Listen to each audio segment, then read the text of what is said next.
can't stop.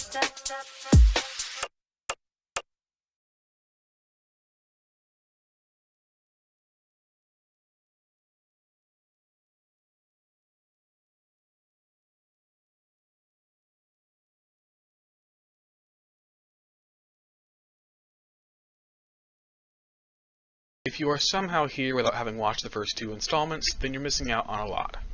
We're in the middle of the story hitting its stride as it happens. Odd Eye Circle have just finished 6 straight months of slaying the masses and utterly mesmerizing Western audiences.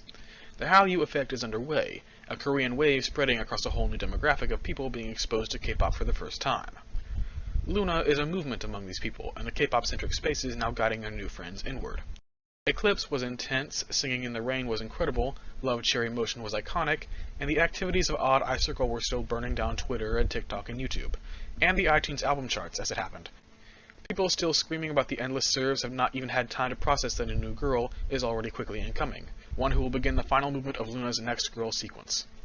November of 2017 brings us haseul, aka Eve.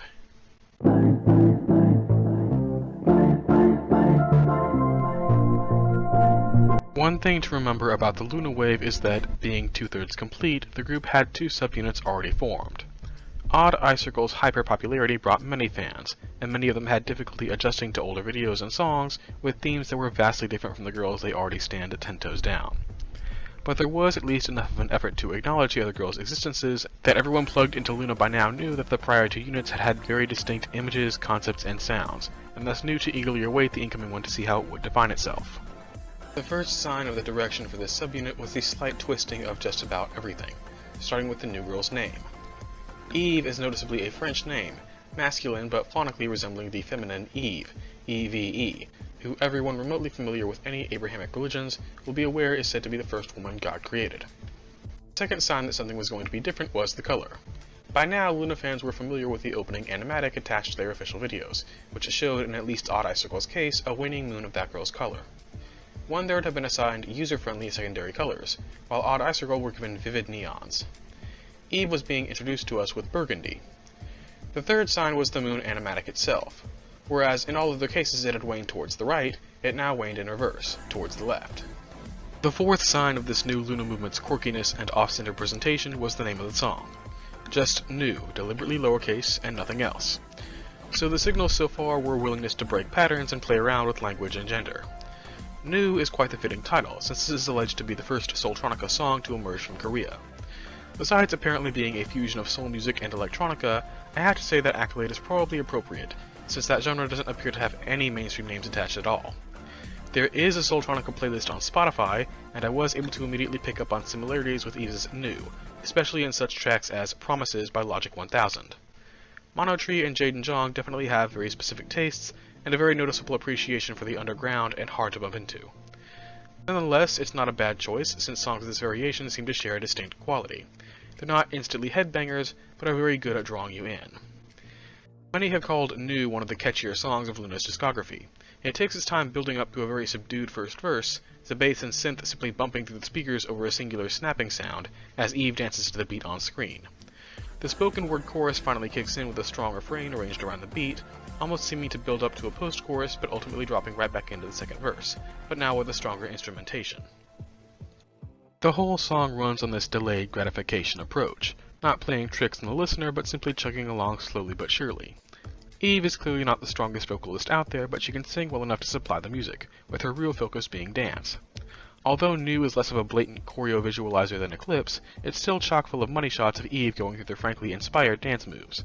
Both the second and last pre-choruses are extended, with a bridge that comes and goes like a flash linking the two.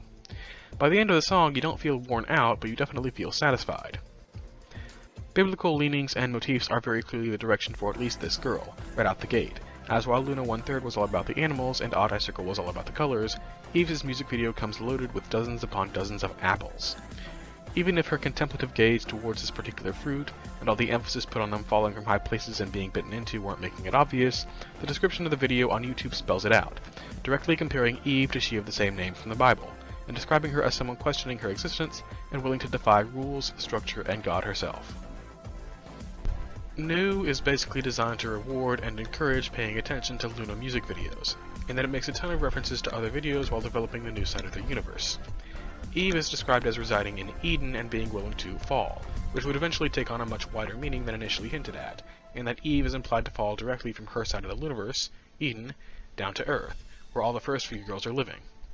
She meets Vivi and skates around with her, with this bit in particular being a callback to Every Day I Love You. Information was posted on the day of Eve's debut, indicating that the earlier video, Vivi's Solo, was a recreation of an android girl's memories, and some details may not be correct. Thus, it can be inferred the boy was actually Eve, or if you like complicating things, that she was a boy and is now a girl, fitting in with the very transformative nature of the song and the music video. As a solo artist starting off a new unit, Eve delivered her B-side unassisted, giving us one of the underappreciated gems of the LOONA discography with D1. D1, D-1 is a Korean indicator of time, saying that it is one day prior to an important date. I like to think that it's thus an indicator of the character of Eve, and what she was thinking one day before she fell from Eden, especially with such lines as, "I want things to change starting tomorrow." Personally, although it may not have blown up like later B-sides Seesaw or Stylish, I find it to be one of the best LOONA songs out there, with an unmatched longevity. It's a very curious little song, described as French pop. I don't know what's French about it, but I do know that it's intriguing, contemplative, confident, relaxing, and comforting all at the same time, despite the fact that about half of it is in falsetto, and so it's probably exhausting to sing. Returning to the subject of Eve as a whole, her concept was as much the slow burn as her song. Like I said before, the sudden Hallyu wave that was the odd icicle craze was still obsessing quite hard over those 3 moon girls, and it took a while for people to even realize Eve had hit the scene, so that's probably half the reason she didn't instantly become just as hyper-popular as they were. But even so, I think she would have got there eventually no matter what. Unlike Odd Eye Circle, Eve is not made up to be so insanely gorgeous as to be inhuman, even though lore-wise that's kind of exactly what she is, nor is she surrounded by pristinely aestheticized set pieces. The idyllic Edenism of her is created more through lighting choices and use of the environment, always placing her somewhere high looking down, or cast in the brilliant light of the sun. Her clothes are not trendy or high fashion, but more purpose-made to the points of femininity or professionalism. She's not shown slaying and serving face, but rather poised with a clean confidence that befits the song.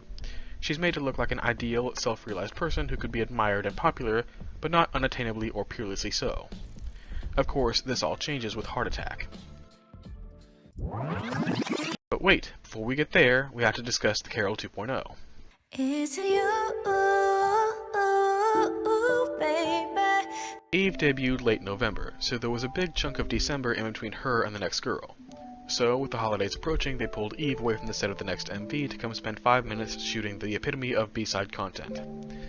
The Carol 2.0 is iconic more for the fact that it exists than for being any kind of brilliant unto itself. The sets are very small and cheap, everyone is looking into the camera rather than acting out any particular scene, and there's an infamous moment where Eve is too focused on finger-gunning the camera to see Choerry cueing her into a big group hug. But the simple fact that LOONA could re-record a B-side with different members just to keep holiday-themed content fresh and interesting was notable. It was something that said, here, let's let these already debuted girls have some fun with the props for Christmas. And more importantly, in doing so, it subconsciously placed value in the unity of LOONA into the Orbit Collective. It brought together 3 girls from all 3 subunits into the same song, and as such, the Carol was no longer haseul's song, it was LOONA's song. Hence, from there on, there was a yearning for a 12-number version of the song, to truly bring it to complete form, that began to bubble forth every Christmas season since. But anyway, onward to the 10th girl of LOONA, Chu, debuting just after Christmas in 2017 with Heart Attack. Are you ready? Heart Attack, the most watched LOONA solo by about 20 million views, is a lot. Like, no matter what you're talking about, it's a lot. I suppose we should go into Chu's appearance first. This girl is adorable and was being made up and styled to be even more so. Like, she's Yeojin level adorable without necessarily seeming exclusively for kids. She's small and highly expressive, so you wouldn't expect that out of this tiny girl's mouth would come one of the thickest, most booming and born-to-sing voices ever. Heart Attack was the first solo from this 3rd subunit that caught my attention, specifically because the difference between Chu's outward appearance and her appeal as a vocalist was so shocking. She stands head and shoulders above just about everyone in the group that isn't haseul and jinsoul, booming with power in her chest, and the kind of voice I would describe as shiny and shimmery, perfect for the kind of joyful song that was her solo. It's no wonder Heart Attack became so beloved even before the real reason for its popularity began to sway the masses. It's so radically different from the subdued, restrained new from Eve that it shatters any attempt at connecting the two. It's a love song, and I can't think of any comparisons that I know of. There's just nothing like it. Not in the sense that it's just that crazy fantastic and awesome, but in the sense that I can't think of anything else that reminds me of Heart Attack. It simply dominates its own genre, swinging and brassy, but also sassy and trendy, while also being Christmassy and sweet, and in the same breath, self-aware. It starts out with this bolt-upright blare of sax, asking in a male announcer's voice if the listener is ready, before a key refrain of "You Attack My Heart" plays. You don't take my heart, you don't take my heart. And then there's a drum riff and a damn that can be understood no matter what language you speak. Whoever this song is about, she's turning heads and stopping traffic. There's a big, bumping drum beat throughout the whole song, which as a percussion slut I personally love. It helps keep the groove in an amazing way throughout the verses. My personal favorite parts of the song are the pre-choruses that sound like 한 걸음 먼저 널 향해 먼저 다가간 모습에 숨어있던 날 만나게 돼 널 보면 반짝 내 맘에 반짝 불꽃이 튀는 듯 숨어있던 맘을 알게 돼 because that's just wonderful. Like, look at her go. Listen to her flexing. This girl can sing. The other half of the reason people loved Heart Attack, which I hinted at before, is the video. Just like Chu herself, it's in a completely different ballpark than the one that came before. Like before, the moon animatic wanes in reverse, and is a non-standard color, peach. That's about where the similarities with New end, though. It's heavily aestheticized, with an art concept something akin to the cartoony set pieces of Kiss Later, with the surrealistic art history aspect of Vivid. French surrealist René Magritte and his works are referenced with a set modeled after the listening room, and whose aesthetic dominates the whole video. The immense apple featured in that particular work also features quite heavily in Heart Attack, being representative of Chu's heart and ranging in size from a standard apple to an immense presence that takes up so much space it leaves room for little else. The Christmas spirit rings through the video, with the joy of love evident when the object of Chu's affection finally interacts with her. While the apple as metaphor for knowledge and awareness was taken quite seriously in New, it's more subtle here, which is about the only way Heart Attack can be called subtle. So much of the time in the video is spent basically using the apple as a heart full to bursting with love, only at the end does it become clear that the green of the apple is the green of an immature flowering fruit, and right when Chu finally bites into it, it turns red, evoking maturation and signifying that both Chu and the fruit are ready to fall. There's a hint once, just once, in the video that the self-love angle of New is still present in Heart Attack, when the apple in its listening room is replaced by a mirror, and even then Chu seems too busy imitating her love interest in the reflection to notice. The more serious undertone of Heart Attack remains on the down low, so to speak, with the flat and pastel works of René Magritte hiding a more wistfully somber take on the little match girl and its depressing ending. The question is asked repeatedly throughout the video and the song, of what exactly it will take for Chu to gain her love interest's affection. And now we drop the bombshell. Chu's love interest is Eve. As in the previous member of LOONA, 9th girl of the month and excessively, noticeably feminine female with charisma, uniqueness, nerve, and talent radiating out of her. I am not entirely happy with the way Jaden Jeong has handled same-sex attraction as a theme in his works. Hint, hint, huff, huff. But I will admit that this once he kind of knocked it out of the ballpark. Whatever Blockberry creative might write down and instruct Eve to say, it could not be more obvious from the music video that Chu as a character is depicted as wildly, emphatically attracted to Eve down to the atomic level. With Heart Attack, we got a depiction, a month before Holland became the first ever openly gay K-pop idol, of explicit same-sex attraction and an incredibly joyful depiction at that. So yeah, Jaden knows his audience. There's 3 things gay people love: biblical sin themes, pop girlies, and other gay people. And Chu's Heart Attack gave them all 3.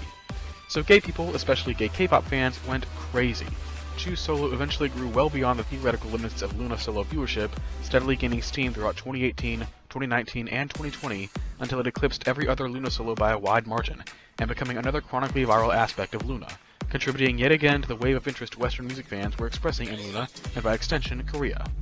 Can't say it wasn't deserved.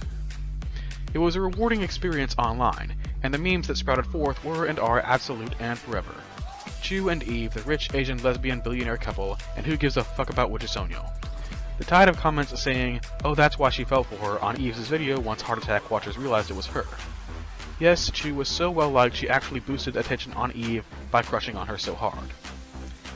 And now it's a good time to stop and look back, because 2017 is about to be over, and it's a good time to talk about what exactly LOONA is becoming.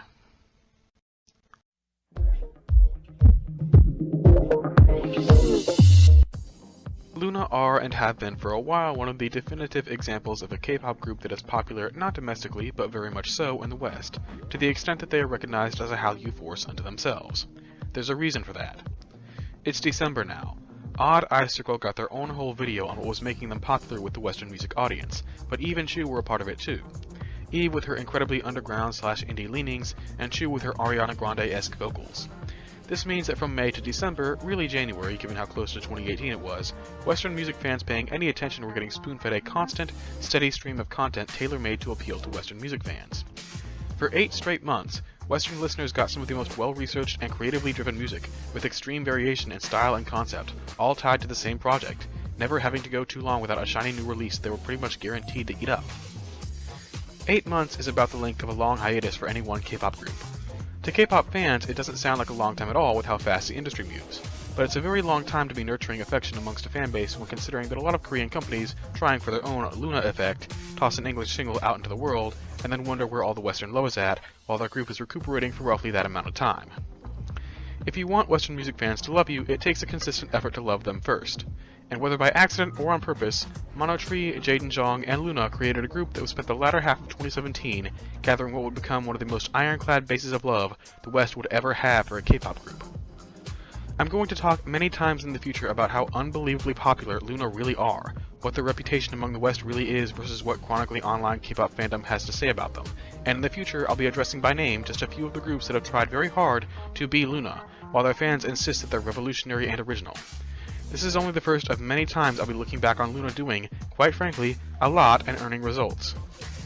But now we move on to the penultimate girl of the month, GOFUNDMES, debuting in January of 2018 with One and Only.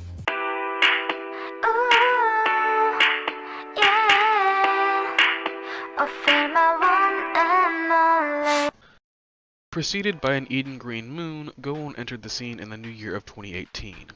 Rather like choerry, her road forward was comparatively bumpy when compared to her predecessors.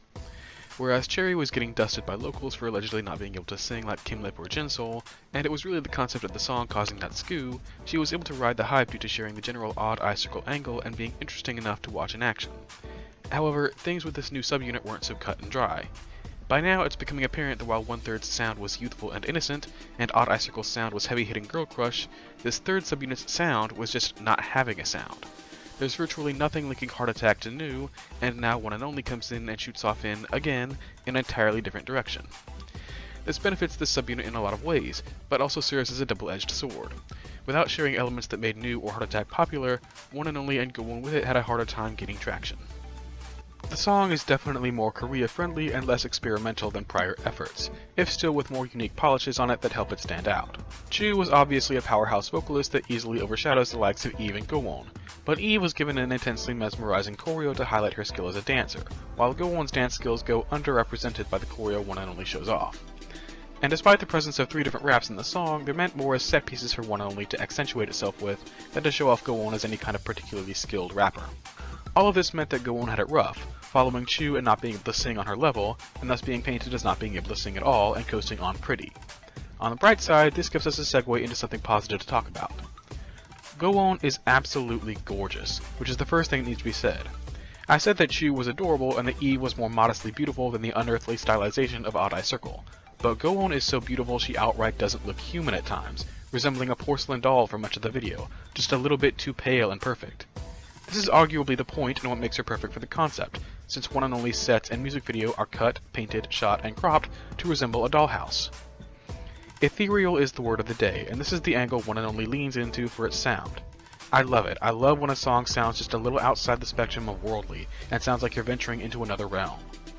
And that's all well and good, but what I love even more is that the music video resembles absolutely nothing I just said. Much like Sweet Crazy Love, the music video for One and Only is almost a horror movie. The dim lighting, tight corridors, and blue lighting all create a very haunting atmosphere, and the cleanly cut sets and props that made Heart Attack so cute are now ominously hostile.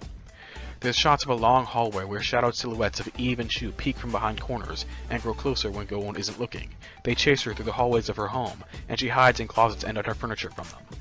The sets she runs past are completely devoid of life but for her, too still and too quiet, and when she's alone, her shadow has a life of its own. But there are bright sides to it. GOFUNDMES when she smiles is absolutely dazzling, and her unique role in the Looniverse is highlighted with the crown motif, as well as her image animal, the fragile but beautiful butterfly. I love it. All of this to highlight the strange LOONA way of getting to one and only's real point, self-love. These concepts denote a hesitance to defy conformity, and a fear that comes with breaking rules or violating quiet tradition. The description outright spells out that the lyrics of One and Only pertain to self-love, tying it to the wider theme of this new unit of girls. Go-Won's big transformation at the end, where she eats her signature fruit, the pineapple ring, and suddenly has a wave of golden blonde hair, is iconic unto itself. Also, we should at least try to talk about the song.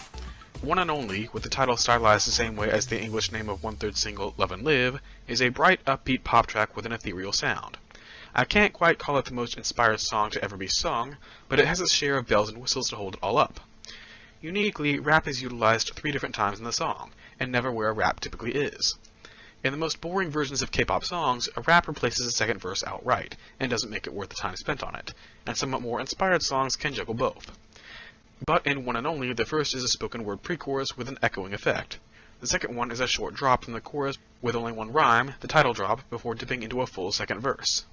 The third and final one is a second pre-chorus. It's the pre-choruses that I want to talk about. Daniel Ellis Smith seems particularly proud of them. They're the sparkliest parts of the song and add that extra ethereal kick, sending the song from elegant to fantastical with their harp-laden instrumental lines. This is probably why, if you purchase the online version on iTunes, you've got a specially mixed song where the pre-choruses are in 8D, spinning from left ear to right and back again. There's also the bridge, which is one of my favorite parts. No one would ever accuse Go-Won of being an especially noticeable vocalist among her peers, but the bridge slowing things down for such a fast-paced song lets her actually breathe and show what her voice is like when she's properly singing, and she gives us a G5 for the trouble. Like I say, this song simply wasn't appreciated for what it did give, always overshadowed by what it didn't, and unlike Choerry, I don't think Go-Won ever really recovered from it. There was a bit of a consolation prize with Seesaw, her B-side with Chew, which saw widespread popularity and appreciation that eclipsed that of the title track, although even then it was mostly because Chew was on it. It's an indie-ish sort of pop song wherein the Seesaw in question is obviously Chew and Go-Won, one singing with an extremely powerful, booming voice, and the other with a very high, fairy-like voice, but also a double entendre, with the narrator of the song describing a broken relationship that is degraded to the point she isn't sure if she still has one, unable to decide whether she's seeing or saw her lover, as well as the seesaw-like up and down of emotions that entails. Another meme arose when it came out, as it features Kimlet for what appears to be only one line, given her ad-libs and harmonies are rather deep in the backtrack. This made for excellent comment bait, given Lip herself had already become an internal LOONA meme fanbase of going to bed early and being tired a lot of the time. Underappreciated as Go-Won was, she didn't have as much of a mimetic presence, yet. To this day, orbits can be found trying to force her to be a meme as some kind of badass rap goddess, despite the fact that she's never really been portrayed as one, or ever really gone off with a full verse. It is, at times, painful to watch. But speaking of painful, let's welcome that month-long gap in between the 11th and 12th LOONA girls, as if to hold us in suspense for as long as humanly possible, while orbits struggled to process that the pre-debut project was really approaching its end.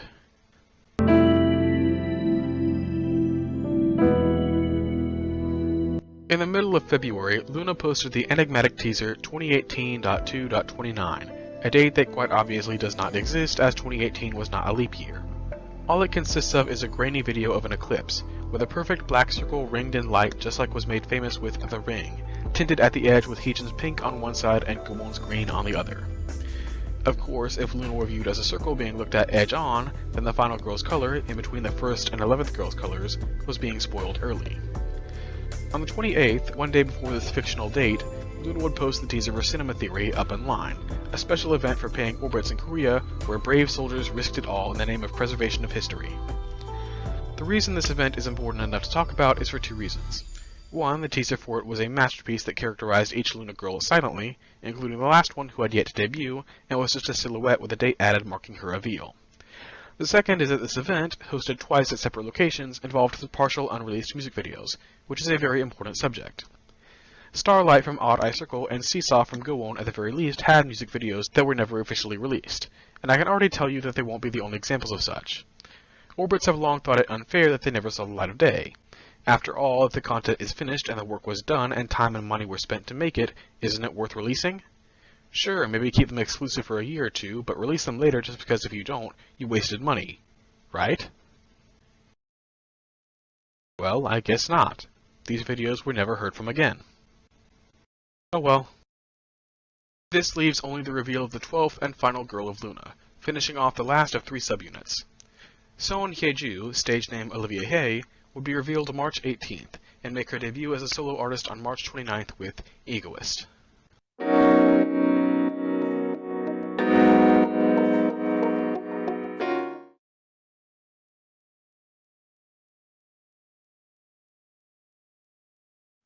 The very reveal of Olivia Hye was something mesmerizing on its own.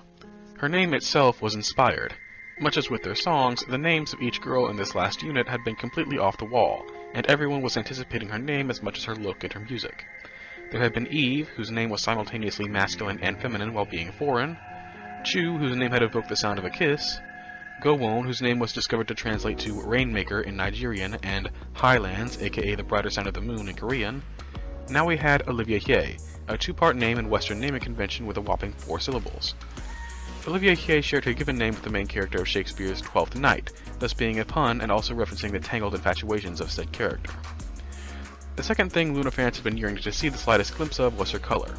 1/3 had their crayon-style normie colors, Odd Eye Circle had neons, and this third unit had come at a slant, bringing burgundy, peach, and Eden green. Olivia Hye chose perhaps the most impactful color of all, black. Olivia Hye's image was wildly off-kilter from the other girls, much more in line with Odd Eye Circle and in tune with their style, if much darker than before. Leather jackets, sneakers, a bad girl kind of vibe, shadowy dance scenes in parking garages. She had a badass vibe about her, even as she sang a regretful, even angry kind of song about letting go of someone with romantic affiliations in favor of loving only herself. The video is disjointed and unsettling, with color saturation effects and inversions that make things difficult to make out. The industrial settings and focus on fire provide a good backdrop for the whirlwind of distressing emotions the song expresses. Olivia Hye was clearly not the strongest singer, but this was made up for with other aspects of the song. She was an excellent dancer, especially for such a young age, and this was highlighted multiple times with the focus the choreo received. Though the song is sad and aggressive, Hyeju's voice is very soft and pliant, and this made for a very interesting contrast. The song packs both a dance break and a rap feature from Jinsoul, who serves very hard in her allotted 20 seconds and comes off almost malevolent in her little blue neon studio. The hook of Love Myself Today, Let You Go Today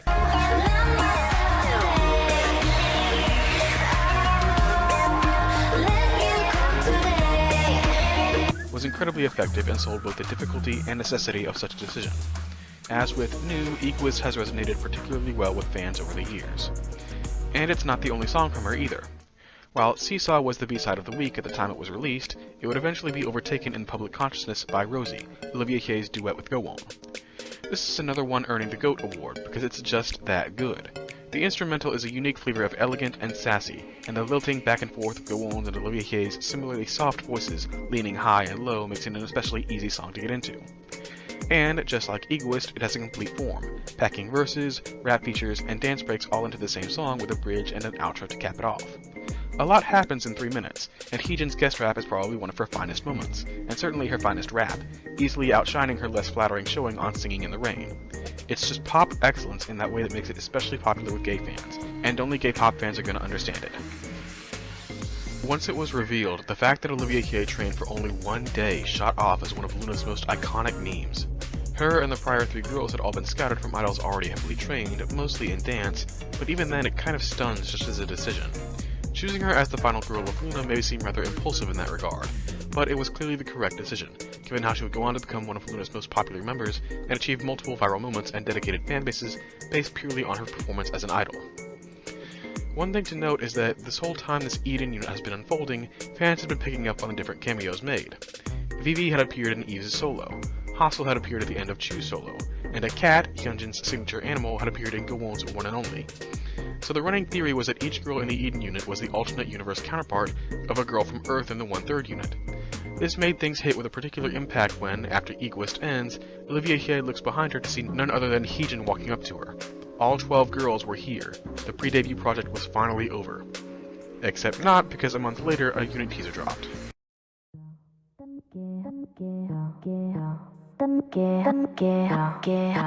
LOONA fans really had no idea what to expect when it came to this final unit's name, since the previous guess had been 2/3 before instead being revealed as Odd Eye Circle. YYXY, or rather YY by Y, came similarly out of left field, being short for Youth by Young, a deterministic sort of name that was intended to remark on the unit's themes of ego and growth, with its abbreviated name intentionally resembling a string of human DNA with a couple extra Y's, itself marking humans from Eden as not quite the same sort of humans you'd find on Earth. It even serves as an equal and opposite of the name of 1/3, with the unit names translating, mathematically, to division and multiplication. The odd, ethereal, and somewhat unsettling angle of LOONA's teasers, or perhaps trailers is a better word, was also solidified here. The moon animatic is the inverse of the yellow on white intro for 1/3, instead being white on yellow. Most of the teaser is sets from One and Only or Egoist, with the occasional shot from New or Heart Attack, while the soundtrack to it is a synthy, off-putting piece with the whistling tone from Egoist inserted, as well as Olivia Hye's voice shifting in and out, while repeatedly saying hamke, the Korean word for together. This despite only ever being shown alone. There is a seeming hesitance to focus on the girls' faces, with the teaser ending on shots of Gowon, then Eve, then Olivia Hye's faces turning towards the viewer. All of it was giving depth and drama, and everyone, and I do mean everyone, was ready for this incoming LOONA unit.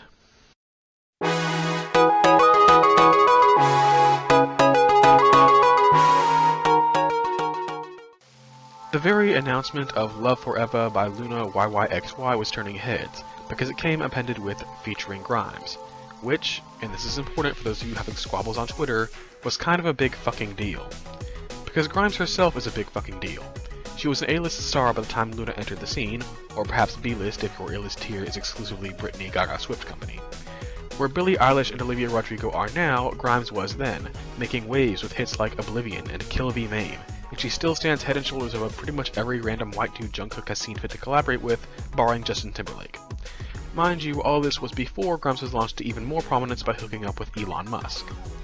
Her joining forces with LOONA before they even officially debuted stands as indelible proof that LOONA were and are a genuinely popular, successful, and respected music act, having achieved a coveted collaboration with a Western artist before G-Idol did, and before acts like IVE, LESSERAFIM, and newjeans even existed. It's another one of those kinds of impact that places LOONA in a tier that is basically only occupied by themselves and BTS, and that this was the territory only BTS had really swam in before, and the turn of the decade had yet to arrive and bring with it a wave of big-name Western acts populating the K-pop sphere.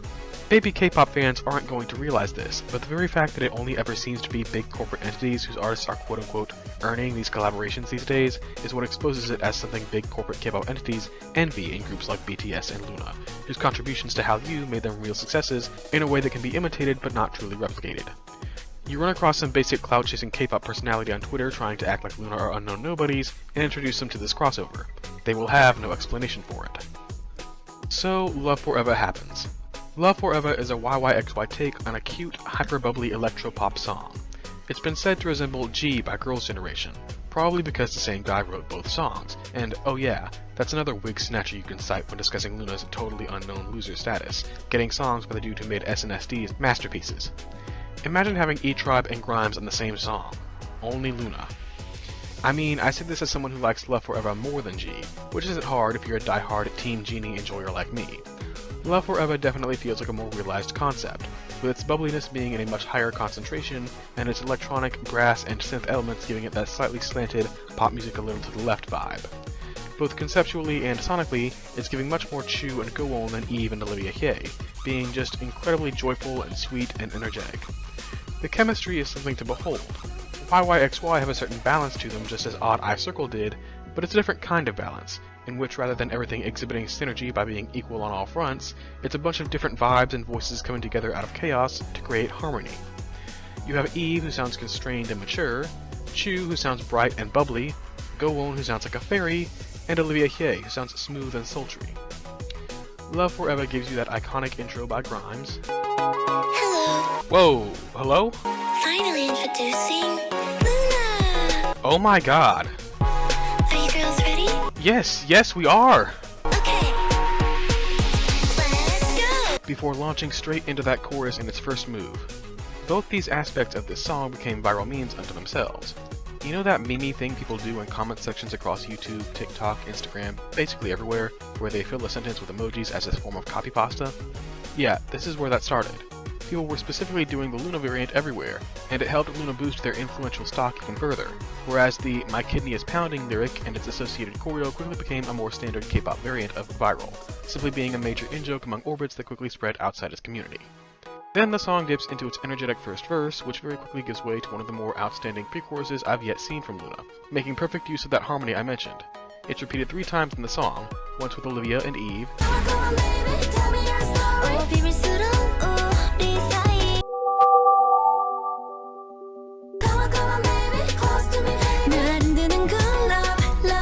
again with Olivia and GOFUNDMES,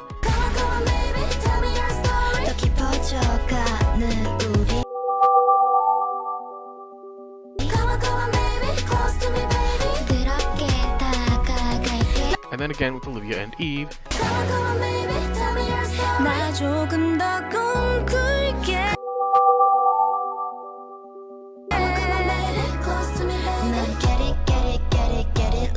and has a completely different vibe each time.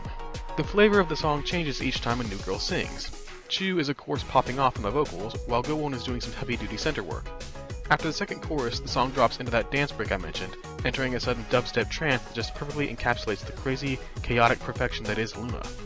After that comes the bridge, and when that last chorus hits, it trades the GOFUNDMES interjection for some vocal work from Eve that's surprisingly good. Of course, then there's the matter of the music video, which continue the sweet crazy love and one and only tradition of setting a relatively upbeat pop song over a video that's unsettling and even a bit upsetting. It serves as a prequel to Egoist and depicts the world of Eden as this fancy, rich mansion in the middle of a vast garden, in which the girls of YYXY are held to a rigid, structured life under a strict disciplinarian instructor played by the most unexpected white woman ever. Eve's penchant for disobedience is observed being reprimanded, yet she continues sneaking out and going out of bounds, a behavior which she quickly spreads to Chu and then GOFUNDMES as well. The twist is that this behavior then isolates them from Olivia Hye, who quickly becomes something of an outcast by the time the MV is half over. The uncomfortable atmosphere bleeds through underneath the energetic music, and 3 of the girls eventually leave the mansion forever, abandoning Olivia to solitude with God, which only GOFUNDMES seems to even notice enough to look back at the one time, as if in regret. Out in the gardens, the girls are off doing their secret girl things, biting into roses and having fun. Olivia Hye tries to follow them, but without having rejected Eden, she only gets lost and ends up back where she started. The video actually caused one of those fake scandals LOONA would get known for having on occasion, where the video was said to be encouraging bullying and ostracism rather than simply depicting it. Here's the thing though, we can't stop talking about Love Forever just yet, because there's also the dance practice and the live stages. The dance practice came out the day after the music video, and it was revealed to be a workout if there ever was one. Love Forever's choreo is non-stop energy from start to finish, and is constantly shifting centers, moving back and forth and folding in on itself. I love it, especially because 4-member choreos are very hard to create and pull off. There's a reason 5 and 7 are the preferred numbers for K-pop choreographies, and it's because 4 usually just doesn't work well with creating a dynamic choreo, which is honestly not something even the big girl groups of late have been able to change very often. Everything seems to work well, each member adding their own unique flair without sacrificing the cuteness of the song. Unfortunately, it was also probably an early sign that things maybe weren't as glamorous on the inside. Eve caused a lot of fans concern by doing the dance with icy hot patches over her arms and legs, which gave the impression she'd either been injured or badly overworked. People that did manage to get past that were able to marvel at Chu's energy, GOFUNDMES' control, and Olivia Hye's charisma, and celebrate how otherwise healthy the girls looked. See, Blockberry, pioneers of playing sadistic games with image and branding, did this funny thing where they had the girls often eating on camera or visiting food shops purely for screen time, even though they were starving them behind the scenes, creating the most iconic skew ever as orbits proudly showed off how LOONA were some of the most healthy-looking and well-fed idols out there, perhaps proving that orbits are just extremely gullible and their lack of attention spans bite them sometimes. If you visit the Love Forever choreography practice video, you can still see what is possibly the most terribly aged comment ever, declaring Eve and GOFUNDMES to be body goals, for tall and short girls respectively. We would later find out that not only were YYXY on starvation diets, but Chu and Olivia hid snacks in their room while Eve and GOFUNDMES turned theirs in, meaning the body goals girls were going as hungry as they could be made to dance on. But let's get away from that awful feeling of regret now and have a look at the live stages, because yes, there were live stages, and they were genuinely live too. Like, full-on, no backtrack, just instrumentals and raw vocals. And perhaps we should ask, why? Like, even Odd Eye Circle didn't do their stages live, and Odd Eye Circle's vocal skew looks like this. YYXY's vocal skew looks like this.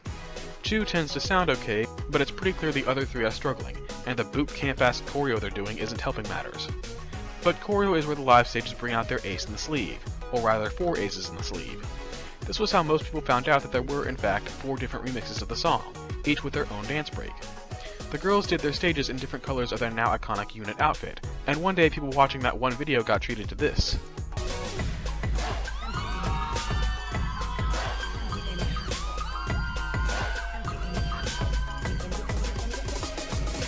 Truly unprovoked and underhanded. So now, when YYXY were just starting promotions, they got an extra boost to their sales, as people realized that the song itself was a collectible, and each dance break sounded wildly different from one another, even seeming to be coordinated towards different members' solo sounds, if you wanted to be a conspiracy theorist. And before I forget to remark on this, you know who else should have done this? Who else should have had the idea of doing 4 different dance breaks for the same song? KARD. KARD absolutely should have done this shit. Like, imagine Soman and Jiwoo breaking it down like this.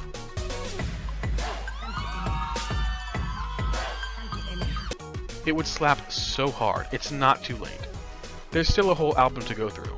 Before we do that though, we have to expound on another way in which YYXY LOONA were viral meme machines. See, from Sonatine onward, LOONA became well known for the essays in their YouTube video descriptions with each release, describing both the journey the LOONA project was on, and the positives of the music being delivered, which included B-sides for both solo singles and unit albums. The interns got a little bit funny with this one, with them giving very bizarre descriptors for each girl's voice. Eve's voice was dry, Chu's voice was moist, Olivia Hye's voice apparently held the duality of day and night, but Gowon from that point on was saddled with the epithet of she of the crunchy voice. Yes, crunchy. There are abundant ways I would describe Gowon's airy, featherlight, silky, floaty, fairy-like princess voice, but crunchy is simply not one of them. This one took off with a mimetic force that hadn't been seen since Girlfront's many crossovers, and it persisted for several years. So between that, the kidney-pounding meme, and the viral emoji copypasta inspired by Grimes' iconic intro, YYXY were going viral in K-pop and Western spaces for 3 different things before the album was even spoken of, and we haven't even gotten to choose Apple Heart yet. So, the album. Beauty and the Beat, mixing the new style lowercase and the one and only no space ampersand, provided 5 tracks as Love and Live and Mix and Match before it had.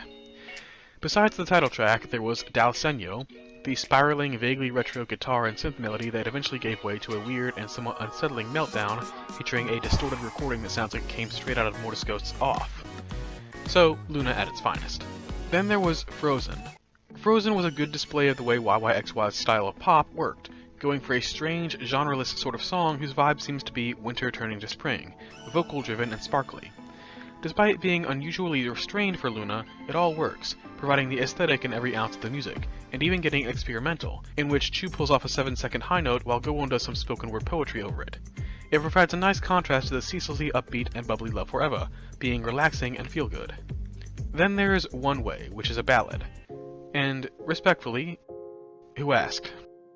Not in the sense that it's bad or anything, it's quite well liked. I just genuinely don't think a single person saw this coming given what YYXY's songs had sounded like leading up to it. It's perfectly serviceable and manages to use the girls' voices to bring out a lot of emotion, harmonies allowing the girls who aren't named to Chu to make up a lot of difference in sheer vocal power. But ultimately, it's probably the most forgettable track on the album, not managing to leave a significant impression among its more energetic peers. With Odd Eye Circle, slow worked because the album was a mashup of dream pop and R&B. Here, it just doesn't. The last song on the album is the much-beloved Rendezvous 18.6Y, this being the sidereal period of the Moon. Retro is about as close as I can come to identifying the genre, as beyond that it seems to be in a weird space of its own, just kind of vibing along like a sightseeing tour along Main Street. Nothing super ambitious, but appreciable enough. Beauty and the Beat ultimately did not become as iconically beloved and respected a work as Mix and Match, and I attribute this to the chemistry by discord approach working against it. This would be the very beginning of a long trend of one of LOONA's weaknesses, that being that their albums simply had no cohesion whatsoever. This time it kind of works, because the whole thing they're going for is harmony from chaos, and not being bound to a distinct sound. That just didn't work for future albums. Rendezvous 18.6Y actually had something of a music video filmed. There's no real telling how much of a concept or story it would have really had, or whether it would have been another blooper reel like You and Me Together or Lunatic, since all we really know is it was shot using drones. But let's see. First Starlight and Seesaw, and now Rendezvous 18.6Y. It's a very strange and befuddling pattern, this whole thing with Blockberry spending time, effort, and especially money to create all this juicy content that would be beneficial in turning a profit and strengthening a fandom, only to not release it. More than anything, the question is, why?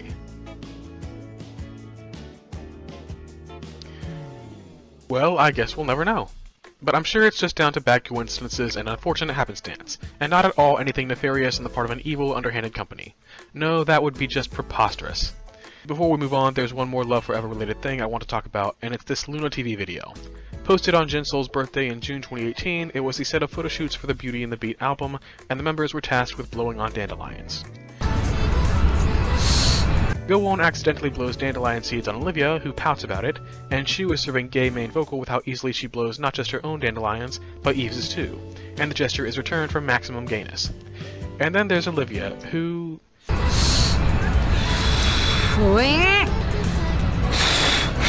너 좀 세다. struggles. Now back to the story.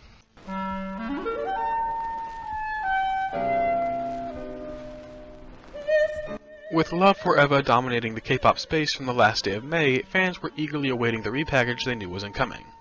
As with the standard approach to repackages, both the 1/3 subunit and the odd icicle unit had gotten theirs the month after the original unit debuts. Each one had proved to be a darker take on the bright debut sound, and so with YYXY already having something of a dark side, fans were eagerly awaiting the third repackage to see just how things would change. Cue the end of June, and there was no repackage. Well, that's weird, but surely it's being prepared, right? Good things take time. The LOONA scene was guaranteed to pick back up again. And in July, it did. Not with a teaser or a music video, but something that was neither. One was a short video with a strange and unsettling direction. It started with a quote from The Restaurant at the End of the Universe by noted atheist Douglas Adams, disdaining the idea of the Adam and Eve story as depicting a just God. After that, classical music plays as Eve, Chu, and GOFUNDMES in turn walk through the halls of the mansion from Love Forever, each now applied their own representative emotion. Eve walks into a darkened part of the mansion, curiously opens a door, and finds an apple on the ground. After the word faith appears, Chu stands up with the apple, now green, and looks herself over as if confused on where she is and how she got there. Love flashes across the screen, and Chu continues through the mansion, the camera following her closely as she reaches for a door. Yet on the other side of that door, we see it open to reveal GOFUNDMES. Wearing the same clothes as Chu, and again seeming confused on how she got there, she strides into a brightly lit room, and hope is shown on the screen. The camera then rotates behind her, displaying the beauty and glamour of the mansion when fully lit. But again it settles behind her, focused on her back as she approaches another door. She passes through it, proceeding into a darker part of the mansion, and almost like a trick of the fleeting light, her hair seems to change color as she moves into the shadows, shifting from GOFUNDMES' blonde through the light brown, dark brown, and black colors of her fellow unit members as she walks. The camera focuses one last time on GOFUNDMES' face as she finds what she's looking for in a darkened, bare room where the window's light has no warmth, and pans away from her to show what she's found. A mirror. But it isn't GOFUNDMES in the mirror. One last emotion flashes across the screen before the person strides up to the mirror, and the dresser on which it sits has a single, lonely apple sitting there. The apple had been a big deal throughout the last unit's arrivals. It took a different shape for each girl. A plain apple for Eve, a strawberry for Chu, a pineapple for GOFUNDMES, and a blood plum for Olivia Hye, even roses for the group as a whole. This girl, represented by the word anger, slowly picks up the apple. A lyric from One and Only flashes across the screen, declaring her to not need any Garden of Eden. The opera music comes to an abrupt halt. It is Olivia Hye who the camera reveals, her face shadowed as the sounds of rain and thunder are heard. The camera pans across the mirror, where the indistinct but unmistakable shapes of GOFUNDMES, Chu, and Eve are visible behind her, despite the room being empty but for her. I am thou, thou art me. The video ends. This shit was so fucking spooky for no reason, and the implications were wild. Is YYXY even real? Are they all different personalities in Olivia Hye's head? Did biting the apple bring them to life around her? It was dark, it was crazy, it was eerie, and it made people thrilled for the incoming repackage.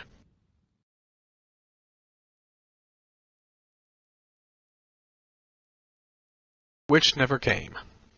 I said there was no repackage in June, but June was not an empty month for LOONA. The fandom name Orbit was announced, and a debut concert featuring all 12 girls was announced for August, just 2 months later.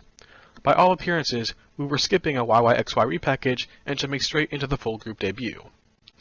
It took Orbit's months of LOONA releases to process this. At first, people just assumed there was some mismatch with the schedules and the repackage was still coming. Then, as official full group LOONA releases came, people took new teasers to be hints that the YYXY repackage was coming, just later than expected. It would be a year or more before Orbitz realized that, no, the YYXY repackage was simply not happening. But why? More than any other time I've asked this question so far, why? We know one was planned. We know it fit the pattern and there was no reason not to. Everyone was waiting for it and willing to fork over money for it. The absence of this repackage, with the other two bright and bold and very much present, establishing a pattern that was not followed up on, sticks out like a glaring neon sign. A massive void where something great should be. It still itches as an unfinished story many years later. Why did it not happen? Why was this repackage seemingly axed without a word? Why did we expect everything only to get nothing? There is an answer to this question, but I'm afraid it will be some time before its moment arrives. The next stage of the story has to come first.